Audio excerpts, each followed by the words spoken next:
एक नया रहस्यमय ग्रह खोजा गया है, एक सुपर अर्थ जिसका नाम है केपलर 725c। यह ग्रह इतना अनोखा है कि इसे हमने सीधे देखा भी नहीं, बल्कि इसके प्रभावों से इसके अस्तित्व का अंदाजा लगाया गया है।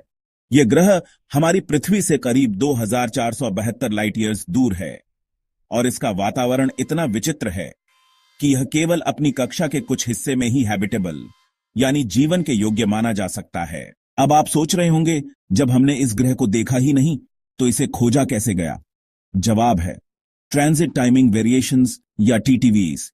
आमतौर पर जब कोई ग्रह अपने तारे के सामने से गुजरता है तो तारे की रोशनी में हल्की सी गिरावट आती है। इस गिरावट को देखकर हम उस ग्रह का आकार और कक्षा का पता लगा सकते हैं। लेकिन कुछ ग्रह ऐसे होते हैं जो अपनी कक्षा में से गुजरते तो हैं, पर हमारी दृष्टि से दिखाई नहीं देते। ऐसे ग्रहों की मौजूदगी का पता हम तब लगाते हैं जब किसी और ग्रह के ट्रांजिट टाइम में गड़बड़ी आती है, यानी वो पहले या देर से तारे के सामने आता है। यही गड़बड़ियां हमें बताती हैं कि कोई और ग्रह वहां मौजूद है जो गुरुत्वाकर्षण से उसे खींच रहा है। केपलर 725c भी ऐसा ही एक छिपा हुआ ग्रह है। इसे सीधे नहीं देखा गया, बल्कि इसके पड़ोसी ग्रह केपलर 725b के ट्रांजिट टाइम में आए बदलावों से इसका पता लगाया गया। इस खोज के पीछे हैं चीन के यूनान ऑब्जर्वेटोरीज के वैज्ञानिक सन लेइली और उनकी टीम। अब बात करें इस ग्रह की विशेषताओं की। इसका द्रव्यमान पृथ्वी से 10 गुना ज्यादा है, यानी यह एक सुपर अर्थ है, एक ऐसा ग्रह जो पृथ्वी से बड़ा है पर गैस जाइंट जैसे बृहस्पति जितना बड़ा नहीं है। हमारे सौरमंडल में ऐसा कोई ग्रह नहीं है, इसलिए हम ऐसे ग्रहों की कल्पना ही कर सकते हैं। क्या इस पर घना वातावरण होगा? क्या वहां प्लेट टेक्टोनिक्स जैसी भूगर्भीय क्रियाएं होती होंगी? या फिर वहां की सतह का गुरुत्व इतना अधिक होगा कि जीवन पनपना मुश्किल हो? इस ग्रह की एक और चौंकाने वाली बात है इसकी कक्षा। इसकी कक्षा बहुत ही इलिप्टिकल है, यानी अंडाकार। हमारी पृथ्वी की कक्षा लगभग गोल है, लेकिन केपलर 725c की कक्षा में ऐसा नहीं है।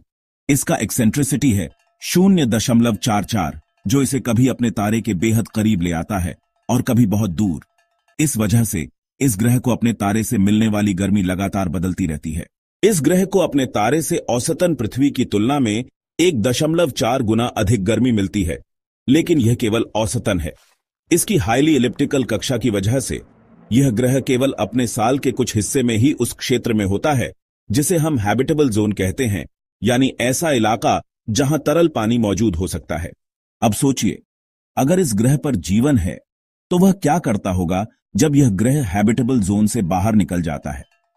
क्या जीवन ठंड से जम जाता होगा या गर्मी से जल जाता होगा, या फिर वहां के जीवन ने अपने आप को इतनी कठोर परिस्थितियों में ढाल लिया होगा? लेकिन इस ग्रह को हमने ट्रांजिट होते हुए नहीं देखा, इसलिए हम इसकी एटमॉस्फेयर को जेम्स वेब स्पेस टेलीस्कोप से नहीं देख सकते। JWST उन ग्रहों का वातावरण देख सकता है जो तारे के सामने से गुजरते हैं, यानी केपलर 725c का वातावरण अभी हमारे लिए एक रहस्य ही रहेगा। अच्छी खबर यह है कि आने वाले वर्षों में और भी ऐसे ग्रह खोजे जा सकते हैं। 2026 में यूरोपीय स्पेस एजेंसी का प्लेटो मिशन लॉन्च होगा, जो अब तक का सबसे संवेदनशील एक्सोप्लैनेट हंटिंग मिशन होगा। यह भी टीटीवी तकनीक का इस्तेमाल करेगा, जिससे ऐसे ग्रहों की खोज की जा सकती है जो अभी तक हमारी नजरों से छिपे हुए हैं। केपलर 725c की खोज यह साबित करती है कि टीटीवी तकनीक कम द्रव्यमान वाले और हैबिटेबल जोन में मौजूद ग्रहों को खोजने में कितनी शक्तिशाली है। यह न सिर्फ हमारी जीवन की खोज को आगे बढ़ाएगा, बल्कि यह भी बताएगा कि ब्रह्मांड में ऐसे कितने ग्रह हो सकते हैं जहां जीवन संभव है। तो दोस्तों, क्या आपको लगता है कि केपलर 725c जैसे ग्रह पर जीवन हो सकता है, भले ही वह केवल अपने साल के कुछ हिस्से में ही रहने लायक हो? ऐसे रहस्यमयी ग्रहों की खोज न सिर्फ विज्ञान को, बल्कि हमारी कल्पनाओं को भी एक नई उड़ान देती है। अपने विचार हमें कमेंट्स में जरूर बताइए।